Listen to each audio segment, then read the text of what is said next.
Cool.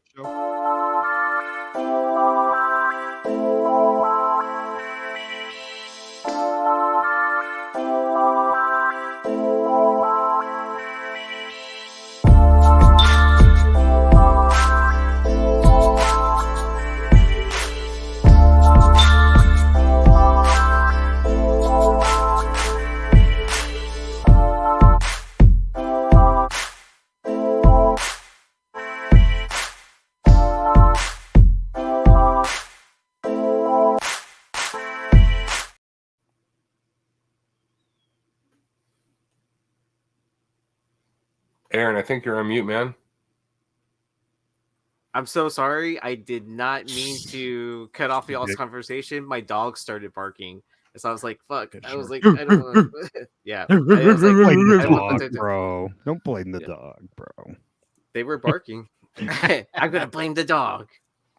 But, all right. Welcome to Nearing Nirvana. This is episode 80 of Long Story Short. Damn, 80, bro. Yeah, we got the band back together for episode 80. So, well, it's 81, dude. Oh, all right, dude. It's way more than that. If you count the pickups and all the other, we're pushing. We're probably close to 90.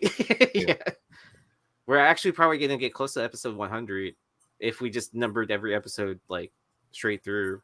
This could be 100 for all we know. This could be episode 100, but that's true. If you do the Marvel style numbering, yeah. Oh, we could do legacy numbering and then include all the round table flip side episodes. I'm going to intentionally leave out prospect because then that would just double or quadruple the numbers. Like, yeah, it would blow. We're probably on like 400 episodes of comic episodes now at this point, right? Yeah, if you count all those, man, there's no fucking way. But yeah, shout out to Nick from Key Collector. Oh yeah, hey, Bruce, I did get that book, brother. Thank you for sending that. I appreciate it very much. It is downstairs. I would show it if it was here, but I appreciate you, brother. Thank you so much. Oh yeah, my tapes. Yeah, so my band dropped tapes, cassette tapes for sale. Yeah, my band ended up dropping cassette tapes for sale. So let me I can pull up that link. You plugging? Yeah, I'm gonna plug. Right on. No shame. Who did I send? Okay. I had to think of who I sent the link to last that was actually interested in collecting tapes. I mean, dude, I mean, I've got a record player. I don't know. I don't think I have anything that plays tapes anymore. My last car before I got rid of it did, but dude, I would be in deep shit if you gave me a tape. I don't think I could listen to it. Well, hold on. I got a Walkman in the basement. So yes, I could do it. So here's the interesting part about it. There's gonna be 3 different versions of the tape. So this is the one that the record label is selling. And it's on purple. It's a purple cassette tape. Like Raekwon in Only Built for Cuban Links. Oh, nice. Is that why you did it? I had no input in this. It was there's like 3 different bands involved in this release. So and then there's going to be the band version where each of the bands get the same color. And those are going to be pretty low print. I can tell you that for sure. But I'm not sure if we can order more or not. I think it's going to be like 30, and 20. So that's 80 or was that 60? Yeah, 80.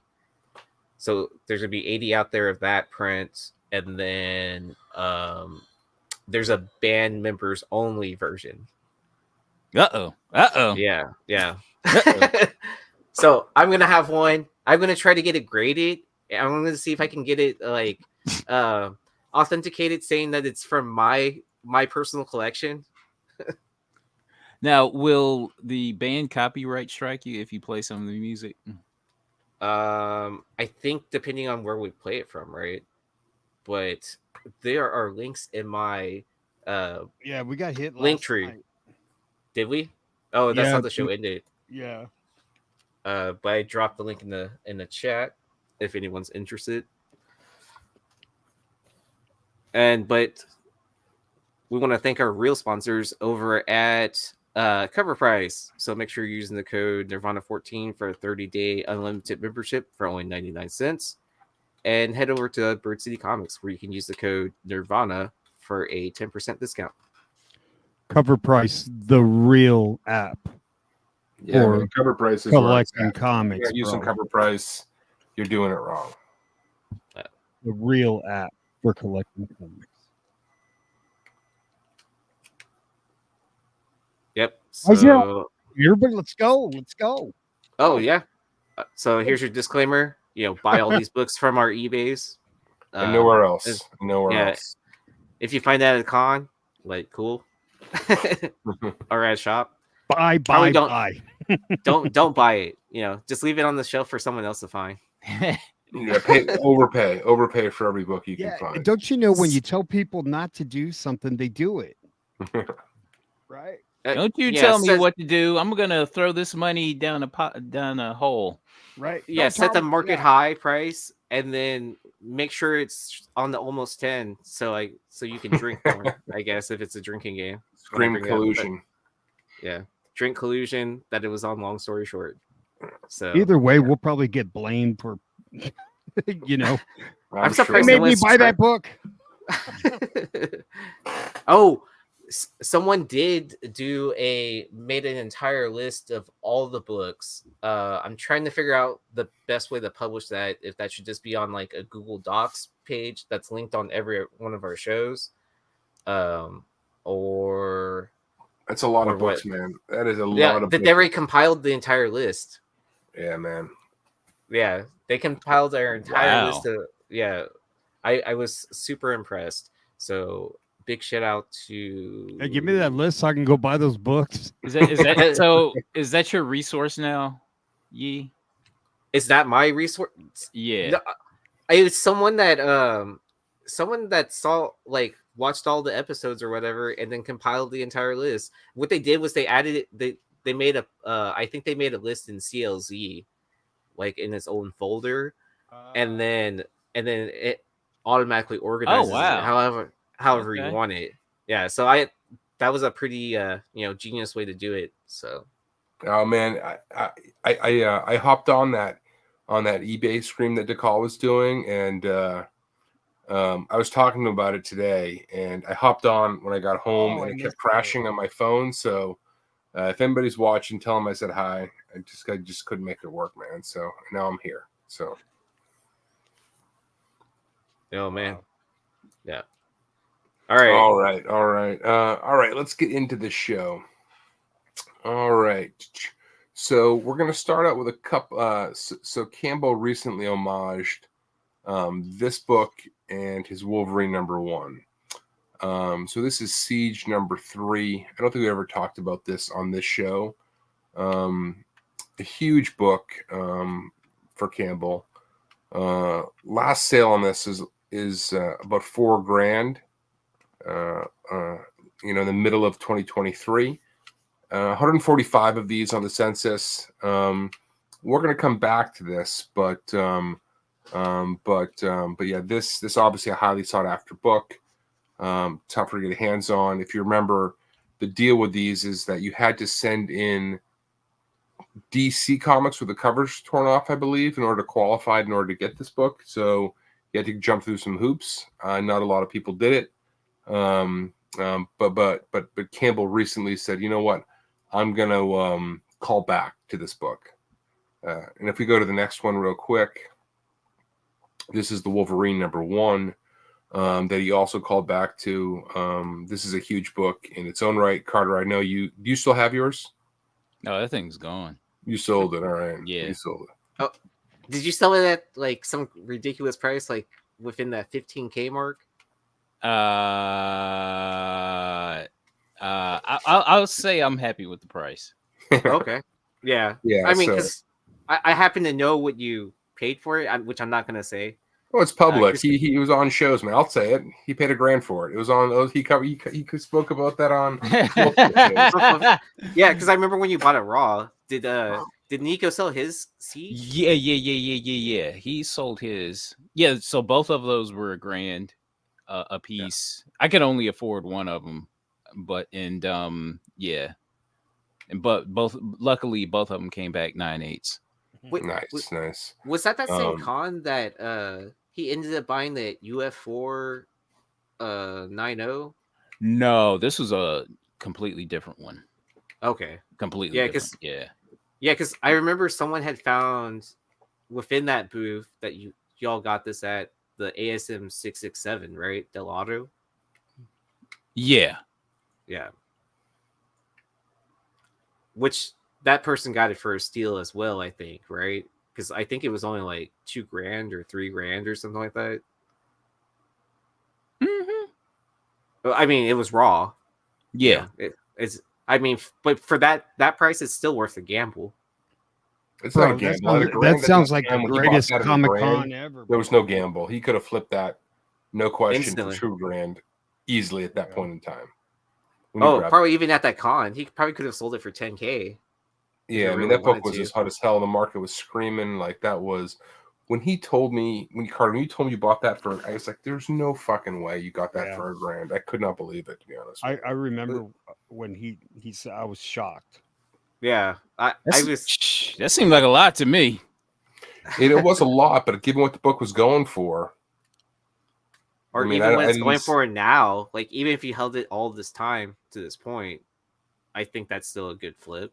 I mean, the scary thing though, there's some fakes out there that are pretty good that look like this, you know. That I forgot that guy that was selling them on eBay. He was selling other fakes and shit like that. Oh, are we gonna talk about how retailers had to get this book? Yeah, well, we touched on it recently, where basically retailers had to tear the covers off certain DC issues and then send those in order to qualify for it. Okay. I wasn't sure if we'd mentioned that.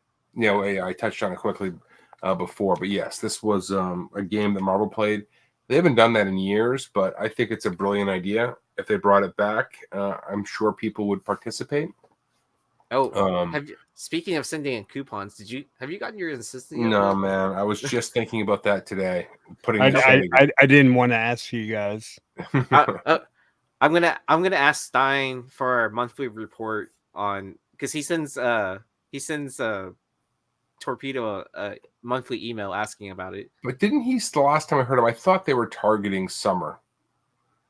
The last update we got for some reason. I don't remember, to be completely honest. On those. That's a long freaking time.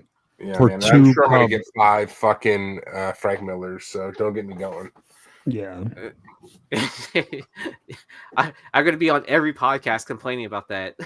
And it's going to be on every single pickup episode. See, I didn't even do it, and the shit just making me think about it stresses me out. You know what I mean? No, like, I just get uncomfortable with that. Like, it's going to I can't imagine doing all that bullshit to get a book that I don't want. It's going to benefit you because by the time someone does get it, even if they get the J. Scott Campbell, no one's going to give a shit about what it is. Yeah, in my opinion, I think it's like, it's so far in the past of when the art was revealed that no one's going to care when it actually is in hand. If it's scarce, it'll catch fire. But we'll see. Who knows? I can't tell how many people. Oh, you see that Campbell cover? That Campbell cover is beautiful, man. But anyway. Yeah, I think it'll hit. We'll see. But with my luck, I'll get none. So, anyways, let's keep the show going. Doc Joe, so anyways, just touching on these big books by Campbell, because he recently called back to them. So, and to be very clear, these books did not sell as well as the Spider-Man callbacks that he did to 601, 606, and 607. You know why? Well, I was going to ask, why do you think they didn't sell as well? What do you say, Carter? Ain't got no hose on it. I think that's exactly it. I think that's exactly right. But People the trade just takes so much away from the book, man. Well, I just hate it. I hate the trade on there, man. When he made the announcement that he was going to reimagine like both those covers or whatever, I thought it was going to be two separate covers still. Me too. Yeah, he put them together Right. on one. And listen, Carter is spot on as usual.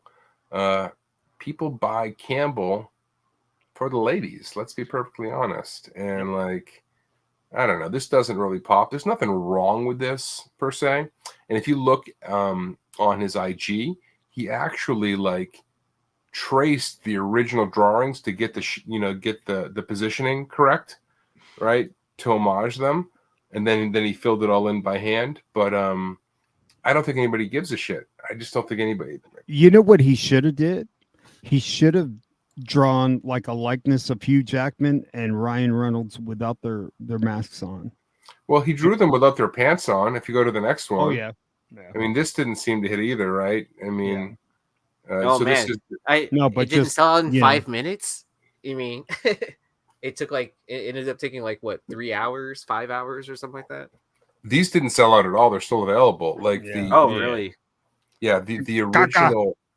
the original, the ones he did for the Spider-Man, they were gone in 2 hours. These are still available. So these clearly didn't hit. And they're not. Listen, they're not bad. I just don't think there's anything particularly unique about them. But what I will say is that that Deadpool in Wolverine trailer was badass, and it's exactly what Marvel needed at this point, was a kick in the ass. Like, I'm looking forward to that movie in a big way.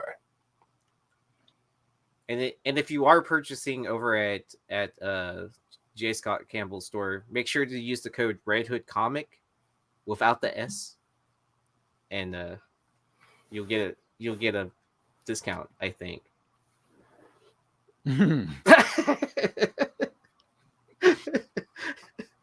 You'll probably get overcharged, man.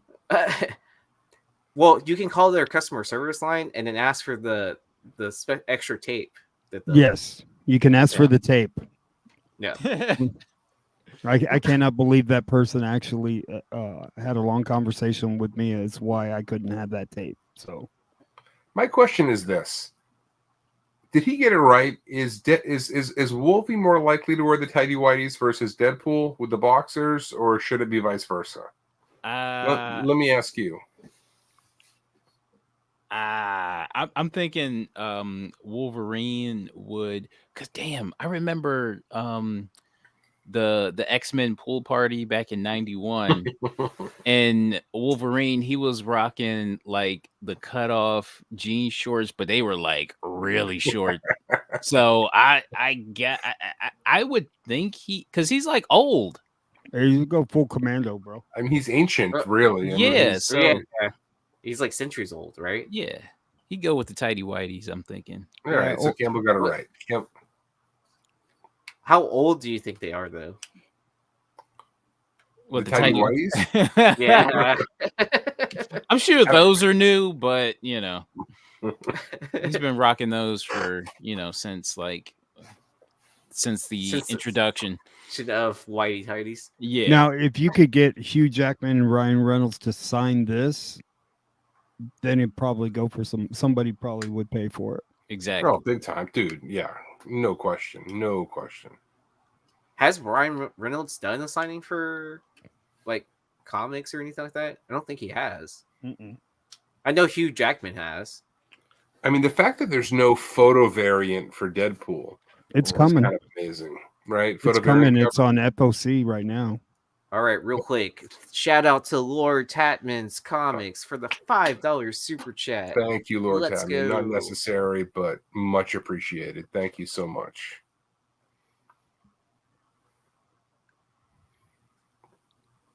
I'm sorry. Sorry, Chad.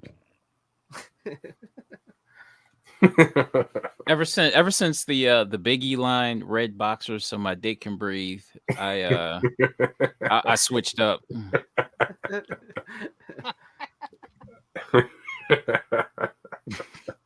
All right, moving on from underwear. Oh, I have this book. Bam. Yeah, so this is a beautiful Delato, Deadpool 36 from 2014, 1 in 25 variant. This is one of his photobomb covers. A 9.8 sold for $304 way back in 2021. So several years since a copy of this is sold, slabbed, which kind of surprised me. Only 74 in the census, 53 and 9.8. This book feels undervalued to me. What say you? It was This pretty book- hard to. It's hard to find. This book wanted to be somebody back in the day. I remember because this was like maybe like a $30, like a $36 raw book, and then it kind of like it just kind of roller coastered. I'm not sure what it's going for now, raw, but You don't see it that often. You still don't see it that often. It definitely went for more than 34 in the last couple of years. You're right. I want to say it was like in the $80 to $100 range. Raw. Yeah, I think that's right. Like if you're basing the 1 in 25s off of price, the highest is going to be the Hulk 340 homage. Then I think it's this one. The Horn, Ultimate Spider-Man #1 homage goes for. Oh, yeah, that. Or is that a 1 in 50? The 1 in 75. 175 on that one. Okay. Yeah, it's something weird like that. Okay, yeah, I can't keep it. I forgot that one counts into that. I think that's the top dog. Yeah, but this one, I just like the callback to Marvel Comics #1 on this one. Yeah, this book just always felt to me like it could have been bigger. Yes. You know what? The whole lot of those Deadpool variants felt. I thought they were going to hit a lot harder than what they did. I thought so too. I'm still trying to complete a set. Actually, I'm really close. Some of them are hard as hell to get. I mean, they may not go for ridiculous money; they go for good money, but they're still not easy to get. A lot of these books. There are some that are really easy to get, and you can. I've gotten a couple for like cover price. Yeah, some of them, yes. Others, others are like not so much, where you like never see them. Like the Nova one. I don't think I've ever seen that one. Yeah, that's a good one. We should feature it. Yeah. Also, if you have a copy, I'm interested. All right. The She-Hulk one, that one's a pretty good one. Yep. But it's not as common as you think it is, but it's not as easy to find either. But yeah. No, man. Some of them are brutal. But we're going to be reminded here in a second how cool Deadpool is. So I think. Oh man, that's a good. All right, I just threw this one on here because this book it's newer, but it's hard as hell to get hands on, man. So this is Captain Marvel #4 from 2024. So this is the book just before the Recall, if I'm not mistaken. Holy shit. This book is expensive. Expensive, big time. Damn. Carmen Canero, a 1 in 25. A raw sold recently for 164, which is not even the high in this book. Captain Marvel is not a highly ordered title. Marvel continues to kind of push the title, but nobody seems to really want it. And please don't take that the wrong way if you're a big Captain Marvel fan. But this one with Black Cat is fetching big bucks. Jeez. Oh, so I found out my new box number at the shop I'm going to now, and it's 194. So I always think of Black Cat to remember the number. Mm-hmm. Because what else are you gonna think of when you think of that number, right? No, man, that's a good one, man. Yeah. And I've said for a while that I think that book is still hugely undervalued. Black Cat is a top tier Marvel character, and that book should be going for more. Anyways, but this one, if you see it, grab it. Maybe some stores aren't aware of what this thing is selling for, but not easy to get hands on. There were no store variants for this issue. So good old school modern Ghost. Nice. So why is Captain Marvel dressed like a beetle? I don't know. That jacket came out, I don't know, late last year. I forget when that look came out, but She joined the Sergeant Pepper's Lonely Heart Club band. I don't know. Honestly. Sergeant Marvel. I can't explain half the shit Marvel's doing with their characters these days, man. I don't. Oh, so she gets demoted from captain to sergeant. Right. Sergeant Marvel. When the movie bombs, you get demoted, right? See that when you have two movies that bomb. Yeah, right. So, because I'm just thinking, okay, yeah, it's Captain Marvel. Like, it's kind of like okay, so the movie bombs. So this is like pretty much a dead character, damn near. So how can these variants be worth so much? You know what I'm saying? Well, it's worth so much because it's Felicia, right? That's why people are paying money for this one. You can hardly see Captain Marvel, and it's super fucking rare, right? I mean, that's the surprise factor of these books. Yeah, that and the decal. Because I just I remember when I saw that decal variant, I'm just like, it's Captain Marvel. What? I mean, yeah, it's it's Captain Marvel. People don't give a shit about that it's Captain Marvel in that book. They give a shit that it's a rarer decal, right? Right.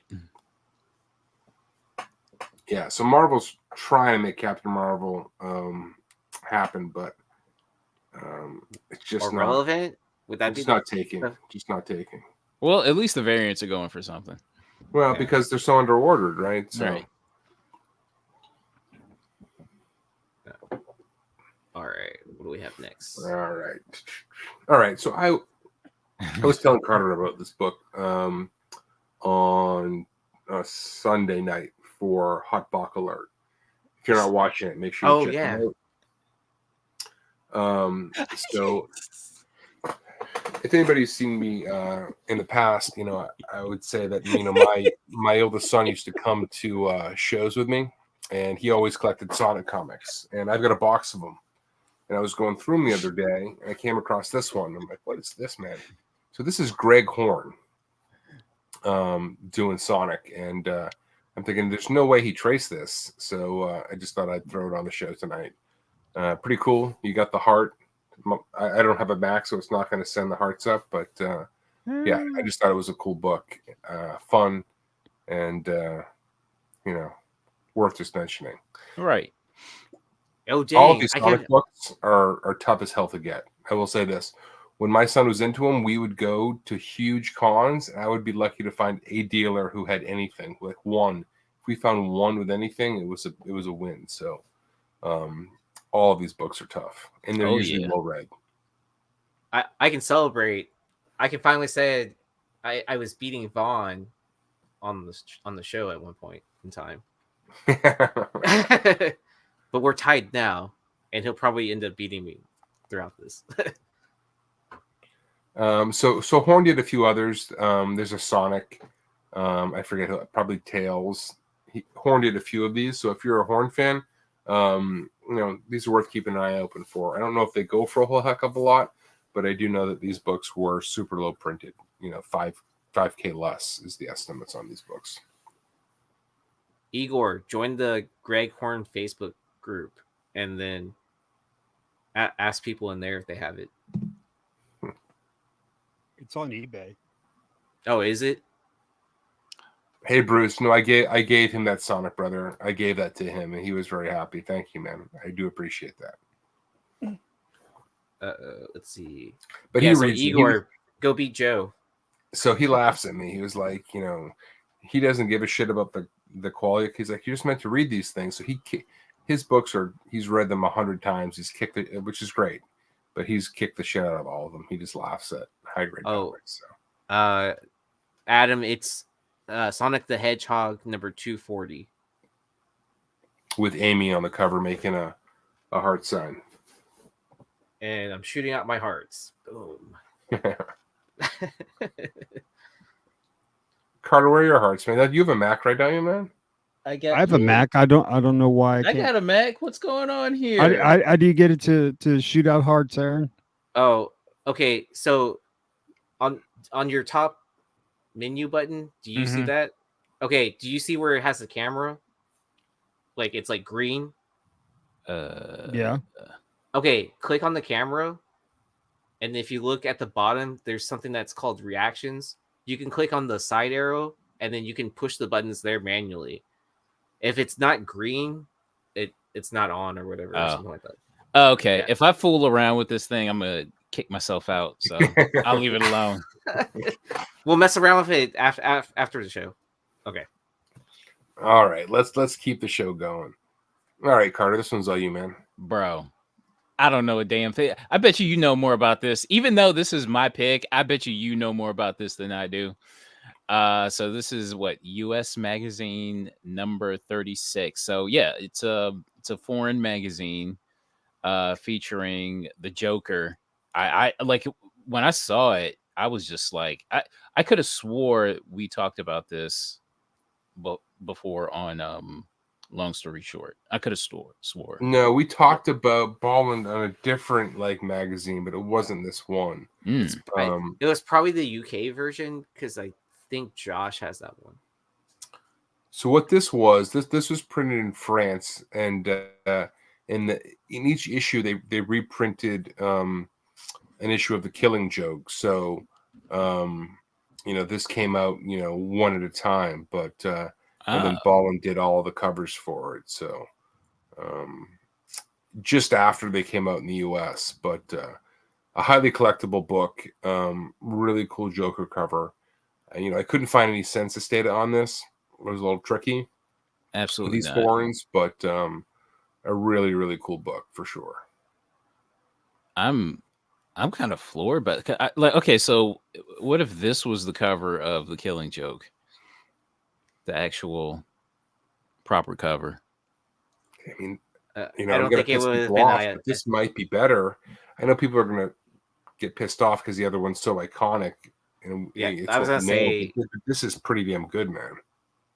I like this cover. I don't think it would have been as iconic as the one that we got.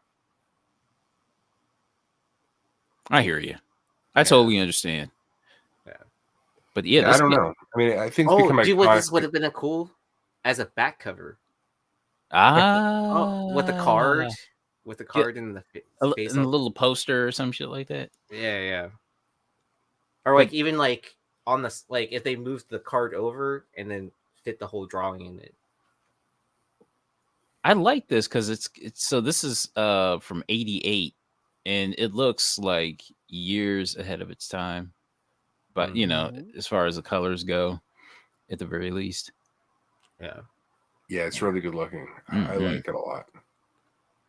We got to check with Josh if he has this, because I know he has quite the collection for international foreign editions. It's like I would say yes. If I had to guess, I would say yes. Josh had this, but we will see. I think it's over 70 different editions or something like that.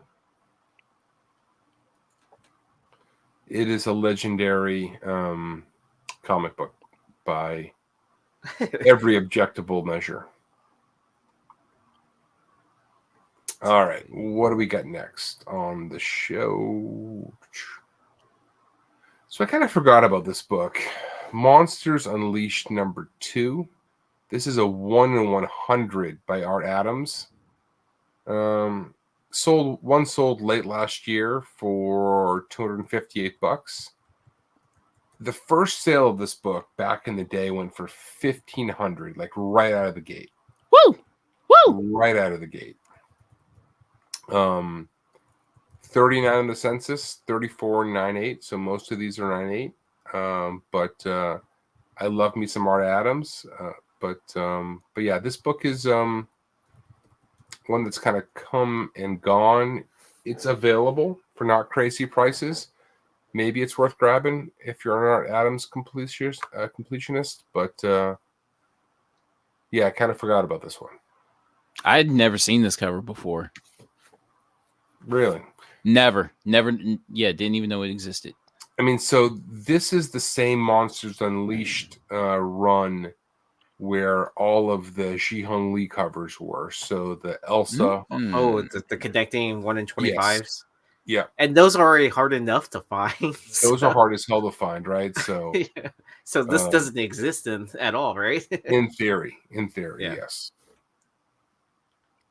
I mean, because the obvious 34 out of 39 is a warehouse find that someone just like sent them all for grading, right?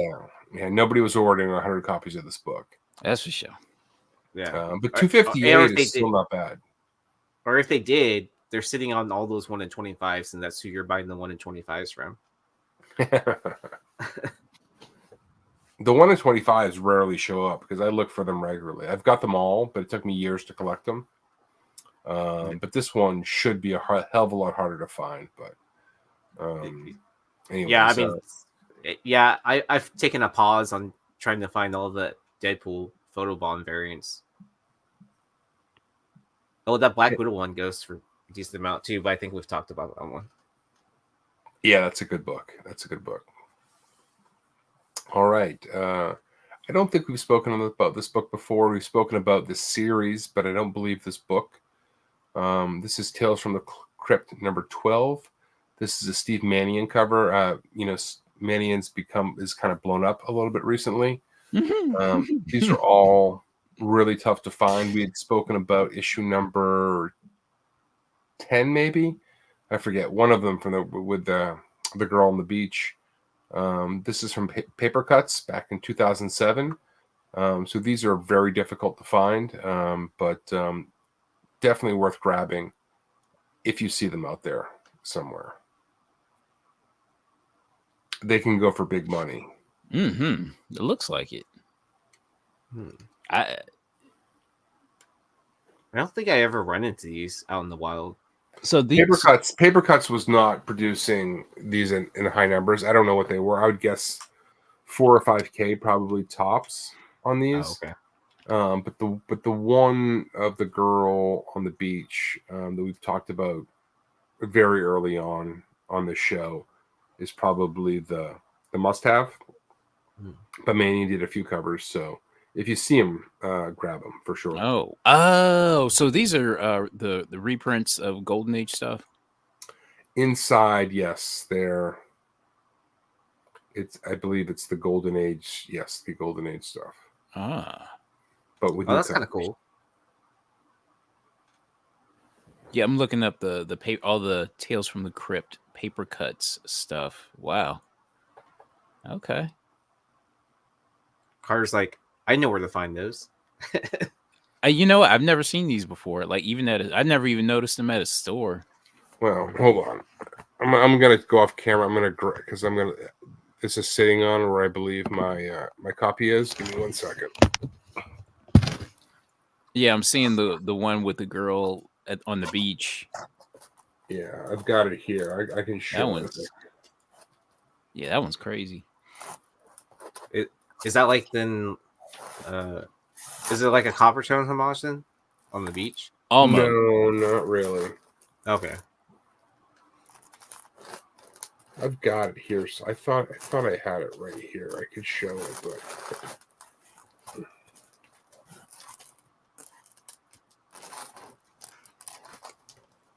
If you type in Paper Cuts.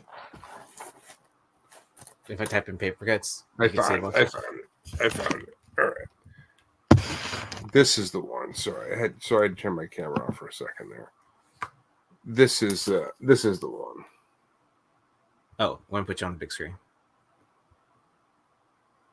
Oh, okay. I remember that one. Yeah. We talked about this a while ago. Yeah. But this is probably the one to get if you find this series. But are they all newsstand? No, those aren't newsstands. I think that's just the barcode. I don't think these were sold on the newsstand. I mean, they were adult oriented, at least the covers anyway. But I don't think they're technically newsstands. I think that's just how the barcode looks. Okay. All right, but definitely keep an eye open for this. Mannion books are going for big money. All right, a beautiful Alex Ross here, Guardians of the Galaxy number 18. Like I said, beautiful Alex Ross with the team that we know and love. 9/8 sold way back in 2022 for $380. Only 58 on the census, 49.8. But a book I would grab if I were you, but I'm not telling you what to do with your money. I had this book. I don't know if I still have it or not. I can't remember. I legit can't remember. There's a sketch version as well. I think it's a 1 in 300. Seven. This is the 7. I'm pretty sure this is 75. Oh, I think I know where to find these. Damn, I thought this was the 1 in 25, and I thought the sketch was the 1 in 75, but I don't know. I could be wrong. I'm pretty sure, man. I looked it up, but I've fucked things up before, so give me 1 second. I think I know where to find these. Well, throw the link. Throw the link out. Throw the link in the private chat at least. Yeah. I don't know how much they sell it for, but I think I know where to get it. Yeah, so 1 in 75 on this, 1 in 300 on the sketch. I remember this book when it came out because my dad was in the hospital and I was in the waiting room, like trying to secure a copy online, and I couldn't. Dude, that's talk about a memory. Jesus Christ. This book was so hard to find, and it took probably 8 years later I was able to find it. And they do not have. There probably is a Mexican variant of this, I would assume. This is not the one we're talking about, but I wouldn't be surprised if there was. Yeah, the place I was looking does not have it. I'm kind of upset now. I even looked. but yeah, I mean, I think over time, I mean, those Guardians movies were all so badass, and this version of the team, based on the movies, I just think are gonna age well. And Alex Ross obviously is amazing.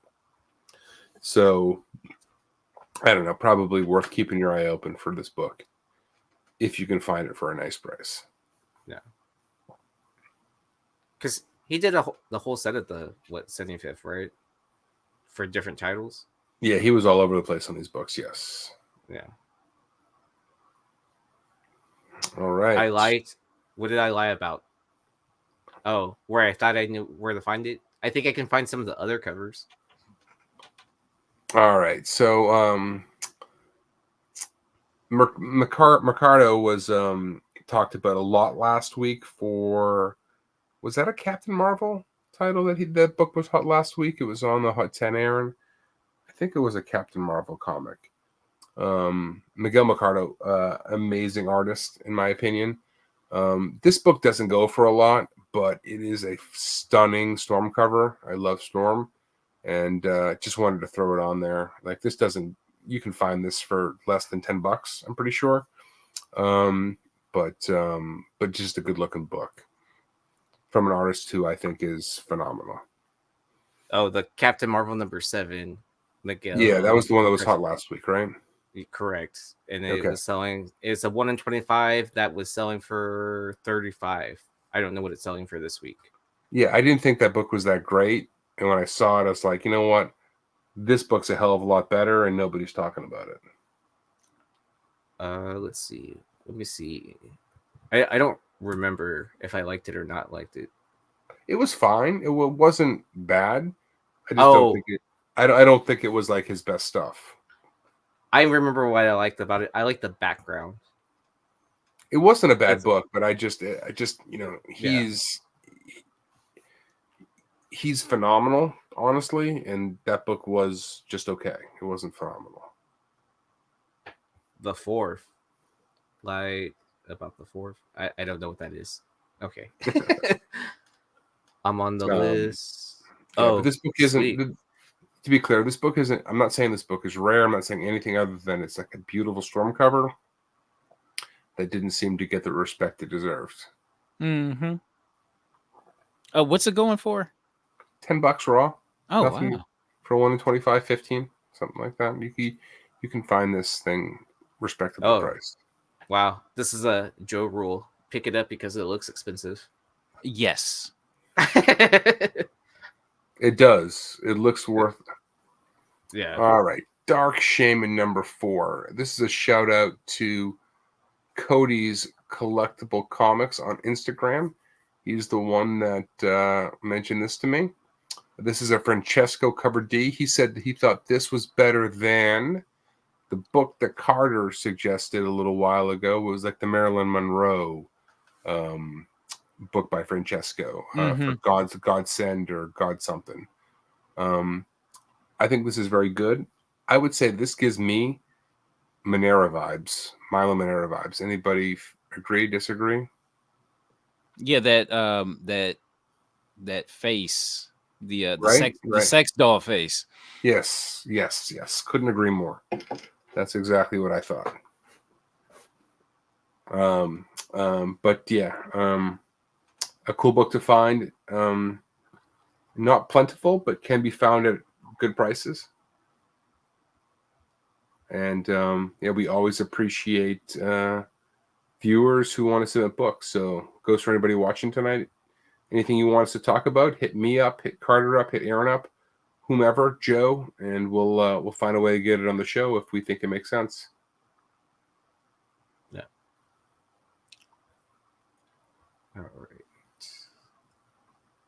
All right. I like these books.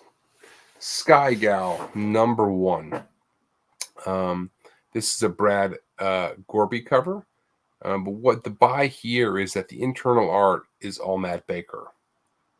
This is from Americomics from 1994. So Matt Baker's Sky Gal stories were in Jumbo Comics. They were like additional stories in the Jumbo comic run from the Golden Age. And just some really stunning art. He's obviously known as a cover artist, but his interior art was also phenomenal. If you go to the next page, you can just get a little glimpse of some of the stuff that's in there. And these don't go for crazy money, but if you just want to look at beautiful Matt Baker art, these are definitely worth picking up. Right on. Affordable Matt Baker art is what I'm hearing. Yep.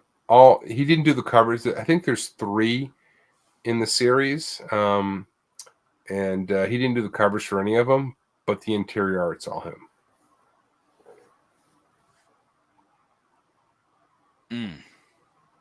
And he was way ahead of his time. So, Flying Jenny number 2. So this is OG Matt Baker art. I don't know what it is about this book. I've always kind of liked it. It's kind of ridiculous, but an 8.0 sold for $2,600 back in 23. Only 16 of these on the census, so a tougher book to find for sure. But just some beautiful Golden Age Matt Baker. Who can argue with that? What I would say is this. I think Dave Stevens, whether people realize it now or not, are inadvertently opening the door to Golden Age to a broader modern collector audience. And I think Matt Baker is that gateway, in my opinion, to the Golden Age from Dave Stevens. Mm-hmm. Yes. Oh, it's like the passing the torch kind of idea. Well, Or I think the from next a collector generation, the next standpoint, the community, like en masse, like in whole, needs a path to get from one place to another. And I think Dave Stevens is going to lead people to the Golden Age. And I think they're going to find Matt Baker first, if I were to guess. Right. And if they ever do a Matt Baker documentary, which I think would be better than the Dave Stevens documentary, to be honest with you, that would only turbocharge the whole thing. I don't know if anybody's doing one, but it seems like a layup to me for someone to do one. Exactly.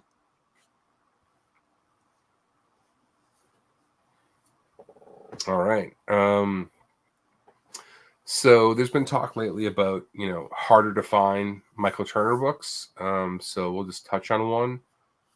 This is Iron in the Maiden number 1. This was a San Diego Comic-Con variant, limited to 1,000. This is a tougher to find book. Only 22 on the census. 21 of those were in 9.8. And this is a book that's mostly signature series. 14 of those 22 are signed. As people seek out Michael Turner books, most of his stuff is heavily printed. So people generally want scarcer books. I think this one is ripe for the taking. You have this one, Carter, by any chance? Oh, no. I don't think I have any Iron Maiden books. Iron It the was Maiden. by no means like a big series. Like most people are completely unaware of it, I think. Yeah. It's like I've seen it before, but I just kind of like passed it up. You know what I mean? Yeah.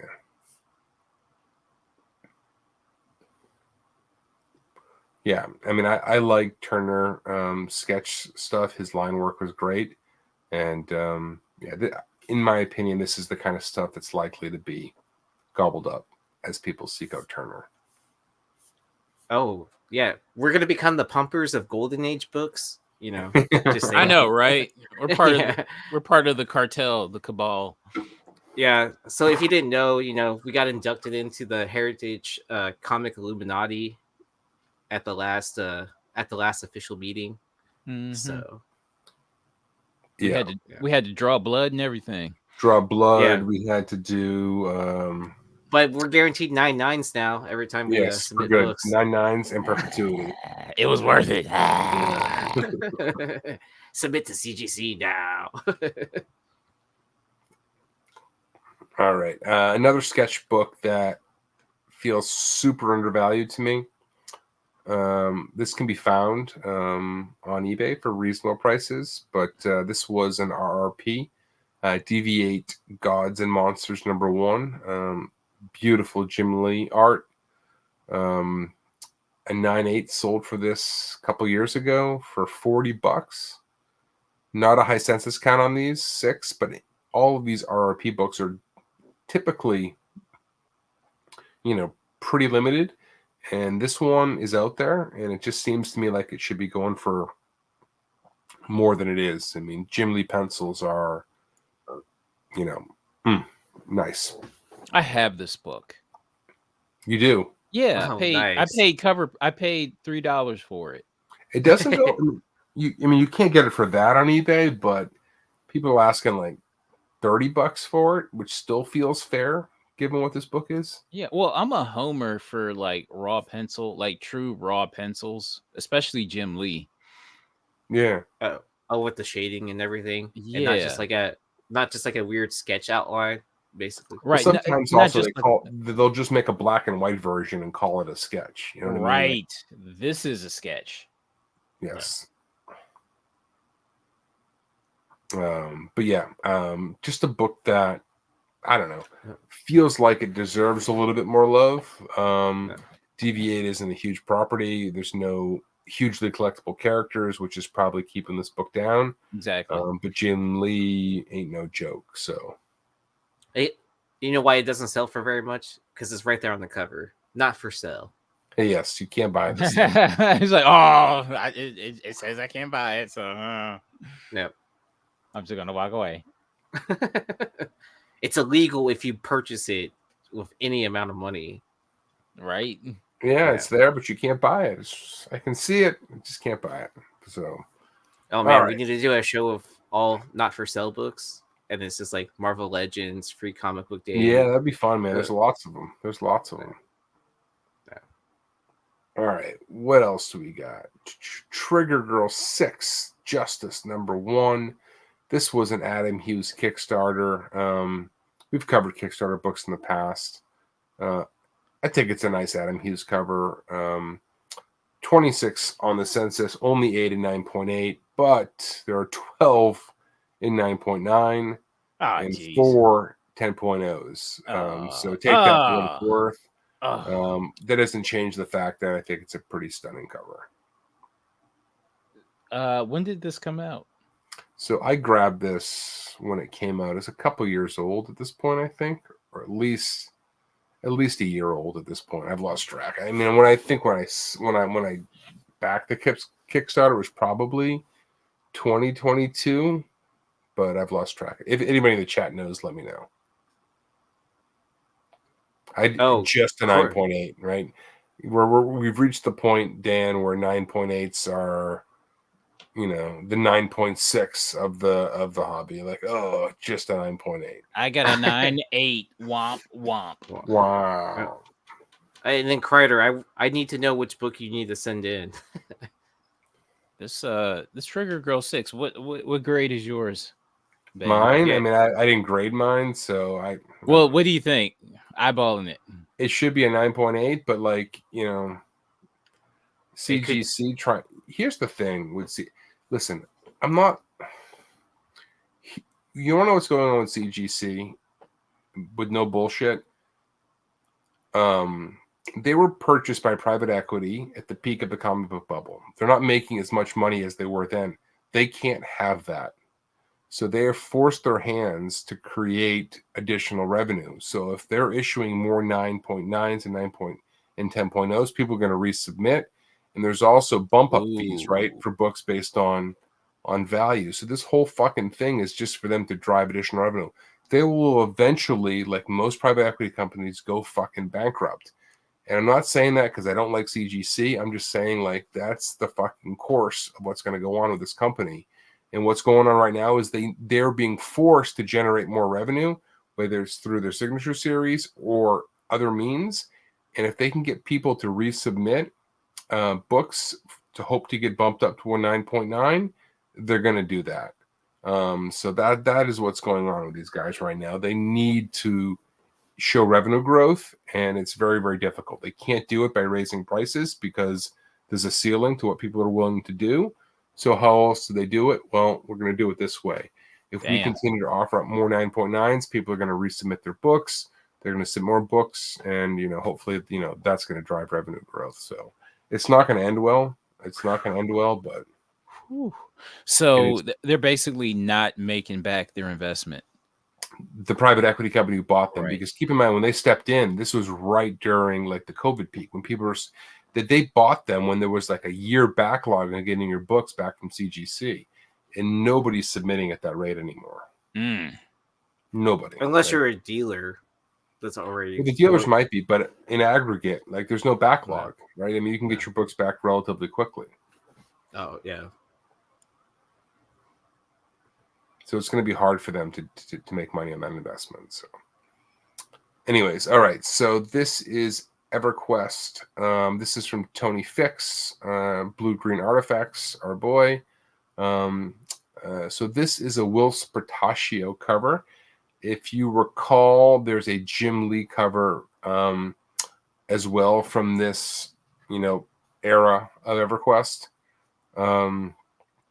A 9.6 of this sold just recently for $140. Only 12 of these on the census, 9 and 9.8. But yeah, just I think a fun book to keep an eye open for. I remember when Will Spartaccio came out, and he was doing X-Men, and then he did Wetworks. And that fucking book was delayed for so long. I remember pre-ordering that book through whatever the mailway service was at that point in time. It was a big company. Was it American Comics? I think so. Entertainment this month. Entertainment this month. I think it was Entertainment this month.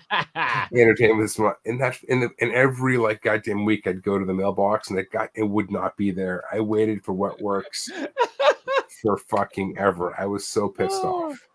Anyways, I thought he was a good artist. I liked his stuff. He was 90s to the max. But anyways, this is him. He doesn't have quite the following as Jim Lee, but for those of us who read comics in the 90s, we all kind of have a soft spot, if that's what you want to call it, for him.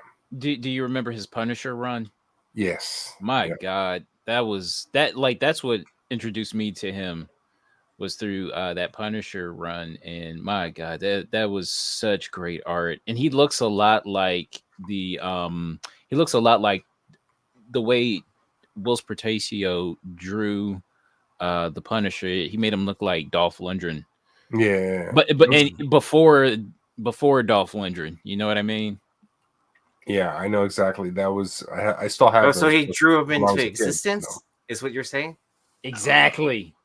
Exactly. Actually, I thought Wills was better than Jim Lee, but unfortunately, he had like a lot of health problems, and Yeah. he just couldn't be as prolific as Yeah. Jim Lee. I mean, I really latched on to his stuff. Mhm. And like I said, Wet Works, I was so amped up for that title. And it didn't disappoint when it showed up, but I had to wait so fucking long for it, man. I was Yeah, I remember just like those little previews. I think it was in Youngblood, right? Yep. Just like the like the little stories, like the little 5-page story or whatever that you got. It was just that shit was so good. Yeah, It man. was so good. I don't know what it was of all the Image books. For me, Wet Works was the one I was the most amped up for. Like, Yeah, I was exactly. just like, that was the one I wanted. I don't know why, but Yeah, because I actually got out of comics before that book even came out. really, Yeah, yeah. Because I was in it from like 91 to 94, and then got back in like around 2002. so you just Nice. missed that one. Yeah, but I mean, I think I doubled back and bought the back issue of it. But I got out. I got out in probably my senior year in high school. So 90. I was still reading on the margin in 94, right, but I went to college fall of 94, and I was out all through college, and then I started to get back in like 98 when after I graduated. hmm I think it was Jim Lee's run on Batman is what got me back into comics. Yeah, that I was think a big one. I mean, the I one think that I think I was starting around 91 in elementary school reading comic books, Wow. which got me to like, really start reading or whatever. Yeah. And then I kept it throughout middle school. At some point I stopped. So that would have been like 98, 99, somewhere around there. And then I would pick up comics every so often in high school, but nothing like really solid. And then it wasn't until like college when I was reading graphic novels again. Yeah, I mean, in high school, I was about punk rock and comic books and girls. I was like it. And, but what got me back in was Kevin Smith's Daredevil run. I always loved Daredevil. It was always my favorite character. And then I just got pulled when I got out of college. That was right when Kevin Smith started writing Daredevil. And that's what pulled me back in because I love Kevin Smith, like Chasing Amy, Mallrats, Yeah. Clerks, all that shit. Like everybody else, like I love that stuff. And I got pulled into Daredevil, and then what really hooked me was Ultimate Spider-Man. Like I couldn't put that series down. Like I read that thing religiously. Bendis's Ultimate Spider-Man run, like I was in love with Bagley. Like I was buying OA from that for like $30 a page back in the day. Oh, nice. Don't have any of it left. I sold it all off when I bought my house, but I was buying a lot of OA from that run back in the day. All right. We're gonna lose all our viewers, so why don't we move on? We're actually increasing viewers, and then this is our last book. Yeah, okay. So this is from Comics Maine on IG, another viewer. Thank you for the submission. This is a badass / content creator, / content creator / just good member of the community. This is a Shana the She-Devil homage, I believe. This is a Rob Porter 1 in 10. A 9/8 sold way back in 2020 for $95. This book is a ghost if you look for it. Only 6 copies on the census, 5 and 9.8. And that last one's a 9.6. Sorry, which one? The other one's a 9.6. Yeah, the last one. Yeah. But yeah, tough book. Yeah, I'd never seen this, and then knowing Comics Maine and Rob, like they're huge Street Fighter collectors. Yes. I would be honestly surprised if they don't chat on their on the side, like to trade out books that they don't have to help each other complete each other's collections or whatever. These ratios for Street Fighters all seem really tough for whatever reason. The Morrigan which I think this was one of my favorite finds from last year. This is also 1 in 10. Just super hard to find for a 1 in 10. So Yeah. I love this book with a passion. One of my favorite finds from 2023. But the ratios on the Street Fighter books are all real tough.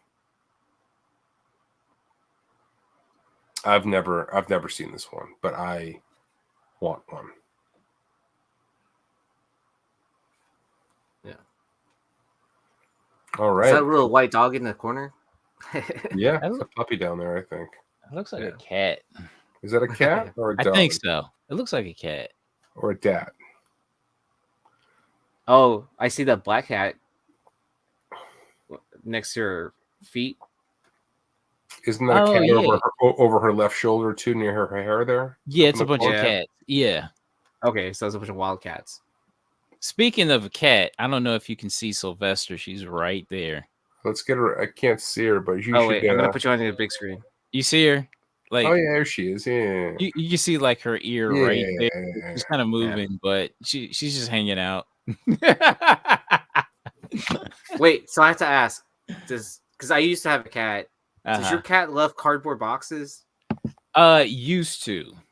Okay. Yeah. So I used to have this cardboard box that used to hold all my 7 inches out of, from like an old jukebox, and then my cat used to sleep on top of that.